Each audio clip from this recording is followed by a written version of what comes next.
There was a new social media app that is sweeping college campuses across the country. That app goes by the name of Yik Yak. The new app lets a user post a 200-character message, also called a yak. Then the yak can either be praised or disliked by using a set of arrows at the right of the screen. The app has two features that make it different from other social media sites. One being that a user can only see yaks that are coming from within a 10-mile radius around a certain community, and the other is that there is no identity that is associated with your post. And most often, those communities are centered around a college campus. Here at Northwest, Yik Yak is alive and well. Some have wondered if Yik Yak is a positive or negative influence on this community. Yik Yak is this, just shows like whatever people are really thinking, what's really on people's minds, and that's what the culture is. I like the fact that you can speak your mind on there without anyone really having to judge you because it's anonymous. There's no fear. There's nothing holding you back from posting anything you want. I think it depends on how you look at it and how you take it. I think it's positive because it helps people, realize what things go on in college or what happens in other people's lives. I also think it's potentially threatening because maybe people will say something where us as young adults, still sort of developing, will think that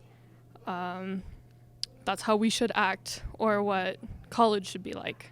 With great power comes great responsibility, so it's all on how you use it. I would say generally it's more negative just because people can say whatever they want. Yik Yak has also fallen victim to the new problem in social media called cyberbullying. The fact that the app is anonymous and based within a small group of people begs the question if these features that make the app so unique also contribute to a negative user experience. And it can be gossipy just because I can say something I know about a POW person, they won't even know that I said it, or vice versa. They could say something about me and Cody, and everybody knows, but nobody knows who said it. I guess it has room for bullying and people picking on each other, but I haven't seen very much of that.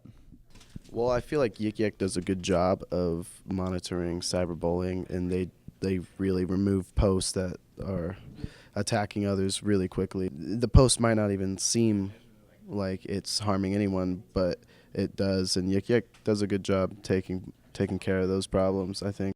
Cyberbullying is a new kind of problem that this tech-savvy generation will have to deal with. Cyberbullying not only affects the quality of life for the victim involved, but can also affect the quality of an aspiring student's schoolwork. Especially if everyone's posting on Yik Yak about you and saying bad stuff, it might not want you to leave your dorm room or go to class the next day, and it definitely affect your learning. It kind of makes me kind of mad to see people hiding behind technology or the internet to bully others. I think you see people dropping out of school all the time because they're being bullied, or having to stay home from classes because they're afraid to get bullied, and you don't need that kind of stress when you're already when you're trying to learn, because that's already stressful enough, especially being a college student. It's just extra stress that college students don't need, any students for that matter.